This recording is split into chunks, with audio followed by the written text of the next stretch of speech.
ایک جوان کہتے ہیں بڑا گنہگار تھا، ایران کا رہنے والا ہوتا ہے جوان دوستیوں کے چکر میں، تو ایسا ہی جوان تھا دوستوں میں، پرائیویسیز میں اور ان چیزوں میں پڑا۔ جب والدین نے زیادہ پوچھنا شروع کیا تو اس کو پتا تھا اب گھر میں تو یہ میں کام نہیں کر سکتا، نشے کا عادی ہو چکا تھا، تو اس نے ماں باپ کو چھوڑا۔ کہتا ہے میں اتنا بد اخلاق تھا، جب غصہ آتا تھا تو کبھی کبھی ماں کو بھی مارتا تھا، باپ کو بھی۔ جب نفس کی حکمرانی ہو جائے نا بندے پر تو ظالم بھی بن جاتا ہے۔ کہتا الگ میں نے فلیٹ لیا، ایک گاڑی تھی، میں اس سے مسافر اور پیسنجرز اٹھاتا تھا ایران میں، جو دن میں کمائی ہوتی تھی، رات کو نشہ، گناہ، فحاشی۔ کہتا ہے محرم کا مہینہ شروع ہوا، ایام محرم آئے، 6 دن گزر گئے، میرے دوست نہیں آئے۔ میں نے فون کیا کیوں نہیں آئے، انہوں نے کہا کہ مصیبت کے دن ہیں، ایام ازاں ہیں، ہم گنہگار ہیں لیکن کم از کم 10 دنوں میں ہم احترام کرتے ہیں۔ تو کہتا میں غصے سے دوستوں کو آنے کی ضرورت نہیں ہے، میں نے گاڑی نکالی اور راستے کو جا رہا تھا، مسافر اٹھاتے اٹھاتے رات بہت لیٹ ہو گئی تھی، اس راستے پہ ایک میں نے لڑکی کو کھڑا ہوا دیکھا، اسے میں نے گاڑی میں بٹھایا، کہاں جانا ہے، کہا سیدھا جانا ہے۔ آگے چلتا گیا، اچانک نفس نے غلبہ کیا، گناہ نہیں کیا تھا اتنے دنوں سے، ذہن میں خیال آیا اکیلی خاتون گاڑی میں ہے، نیت گناہ کی، گاڑی کو میں نے موڑا۔ یہ جوان بچی محجب کہنے لگی کہاں جا رہے ہو، مجھے تو سامنے جانا ہے۔ میں نے وہی گناہ والے جملے بولے، اسے دعوت گناہ دی۔ کہ بچی رونے لگی تو کیسی باتیں کر رہا ہے، اس نے کہا میں نے تو ارادہ بنا دیا ہے۔ کہتا مجھے واسطے دینے لگی، اب اکیلی خاتون کیا کرے، اسپیڈ سے میں گاڑی چلا رہا ہوں، دروازے لاک ہیں۔ کہتا مجھے واسطے دینے لگی، ظاہر ہے ایران تو مطلب دونوں شیعہ ہیں نا۔ کہنے لگی تجھے حسین کا واس، تجھے مولا علی کا واس، تجھے امام زمانہ کا واسطہ، ایرانی حضرت عباس کا بڑا احترام کرتے ہیں، تجھے ابو الفضل کا واسطہ۔ کہتا میں نے کچھ بھی نہیں سنا، میں نے کہا یہ چھوڑ دو عقیدے کی باتیں، فلاں کا واسطہ، فلاں کا واسطہ، کس نے دیکھا ہے۔ کہتے آخر میں اس نے ایک جملہ کہا جس سے میرا وجود کانپ گیا۔ کہا تجھے نہیں پتا میں کون ہوں؟ کہا میں سمجھا بولے گی فلاں پولیس والے کی بیٹی ہوں، فلاں افسر کی بیٹی ہوں، یہ ہو وہ ہوں۔ میں نے کہا کون ہوں؟ کہا میں سید زادی ہوں، تجھے واسطہ میری دادی زہرا کا، میرا ادب نہیں کرتا، میری دادی کا ادب کر۔ کہتے پتا نہیں ایسا کیا ہوا۔ میں نے گاڑی روک لی، میں نے کہا کہاں جانا ہے؟ کہا مجلس پہ جا رہی تھی، امام برگاہ پہ اتار دو۔ کہتا میں نے جا کے اتارا، پورے راستے میں خاموش رہا، سمجھ نہیں آ رہی تھی، ایک خوف سا میرے وجود پہ طاری ہو چکا تھا۔ کہتا یہ خاتون گاڑی سے اتری اور جب جانے لگی تو مجھے کہنے لگی کہ اے جوان میں مجلس میں جا رہی ہوں، تیرے لیے دعا کروں گی، تو گناہ کرنے پہ آتا تجھے کون روکتا، میں اپنی دادی زہرا سے تیری سفارش کروں گی۔ میں نے سارے واسطے دیے تو روکا نہیں، لیکن جب تم نے میری دادی کا نام سنا تو رک گیا۔ اہل بیت فرماتے ہم بڑا احترام کرتے ہیں اس بندے کا جو ہماری دادی کا احترام کرے۔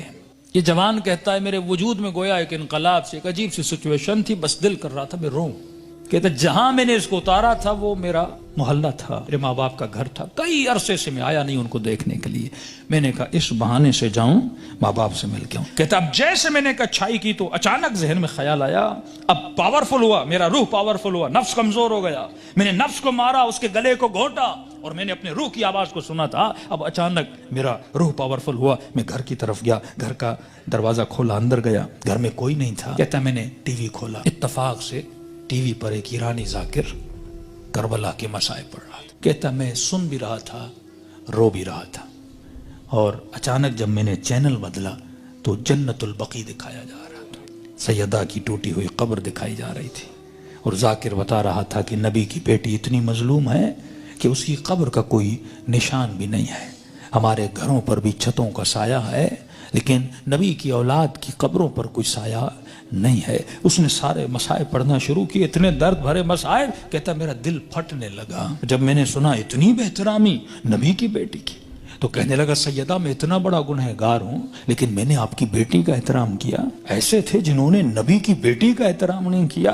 کہتا اب جب رونے لگا تو مجھے اپنے گناہ، اپنی خطائیں، اپنی بدکاریاں سب یاد آنے لگی، جتنی میری اندر کی کثافتیں تھیں گویا کسی نے سامنے لا کر کھڑی کر دی تھی۔ اب میں رو بھی رہا تھا، اللہ سے معافیا بھی مانگ رہا تھا، اتنے میں میری ماں گھر آئی، جس ماں کو مارتا تھا۔ اتنے سالوں کے بعد جب ماں نے مجھے دیکھا، کہتا جیسے مجھے دیکھا تو دیکھا میں رو رہا تھا، کہتے جیسے مجھے دیکھا تو بڑے پیار سے میرے ماتھے کا بوسہ دیا اور کہنے لگی رضا تو وہ نہیں جو یہاں سے گیا تھا، مجھے بدلا بدلا لگ رہا ہے۔ تو میں نے رو کر کہا کہ اماں مجھے سیدہ نے بدل دیا۔ کہتے معافی مانگنے لگا، ہاتھوں کا بوسہ لیا، ماں کے قدموں پہ گرا کہ اماں مجھے معاف کرنا، میں بہت برا تھا۔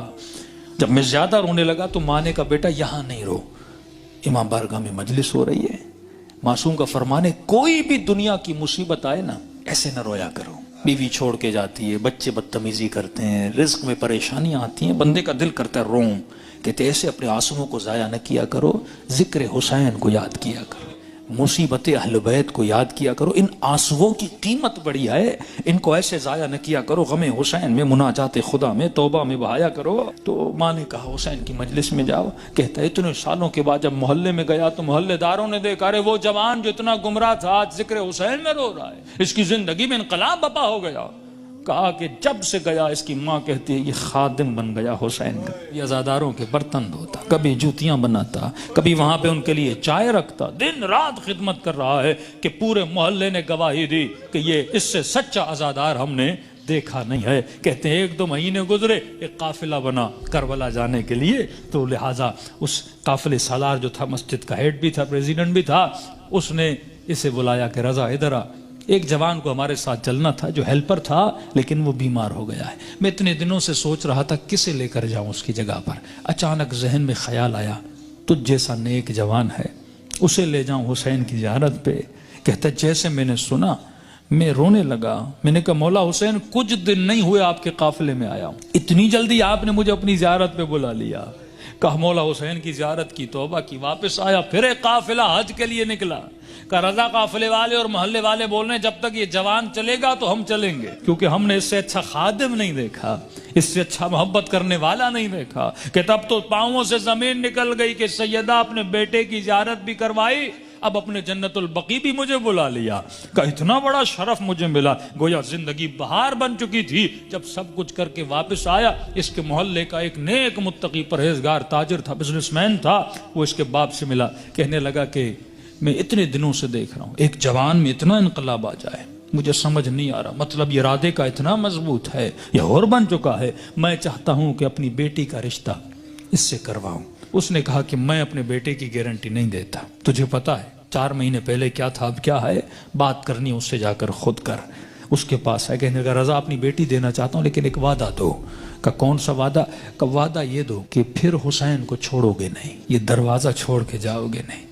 کہنے قبلہ میں اپنی ہر نماز میں دعا کرتا ہوں اے خدا وہ دن میری زندگی کا آخری دن ہو جب میں حسین کے ہاتھ کو چھوڑ کے چلا جاؤں۔ کہتے کل رشتہ لے کر آ جانا۔ کہتے یہ جوان اپنے ماں باپ کے ساتھ رشتہ لے کر گیا۔ جب اس کے گھر میں داخل ہو، ایران میں رسم ہے جس بچی کا رشتہ لینے جاتے ہیں وہ چائے لے کر آتی ہے، وہ بچی چائے لے کر آئی، جیسے اس جوان نے کپ اٹھایا اس بچی کی نگاہ اس کے چہرے پر پڑی، کہتے ہاتھ سے وہ ٹریل گرا اور چیخ مار کے بے ہوش ہو گئی۔ کمرے میں لے گئے، بڑی دیر کے بعد ہوش میں آئی، اور جیسے ہوش میں آئی زار و قطع رونے لگی، اور اس کی زبان پر بس ایک ہی نام تھا، یا فاطمہ الزہرا، یا فاطمہ الزہرا۔ ماں پریشان، بیٹی رو کیوں رہی ہو؟ ایسا کیا دیکھا؟ یہ جوان پریشان، اس کے ماں باپ پریشان، ایسا کیا ہوا؟ کہتی اماں اللہ کی قسم ہے کل رات میں نے خواب میں سیدہ فاطمہ کو دیکھا تھا، مجھے سمجھ نہیں آ رہا تھا، کل رات بی بی اسی جوان کا فوٹو مجھے دکھا رہی تھی اور کہہ رہی تھی کہ تو میری چاہنے والی ہے، جب اس کا رشتہ آئے اسے انکار نہ کرنا، اس نے میری بیٹی کا احترام کیا تھا۔ تبھی فرمایا جب تو ایک قدم اہل بیت کی طرف جاتا ہے وہ 10 قدم آگے بڑھاتے ہیں، لیکن سوال یہ ہے کہ یہ قدم اٹھیں، زندگی میں ان کو راضی کرو جن کے راضی ہونے سے خدا راضی ہوتا ہے۔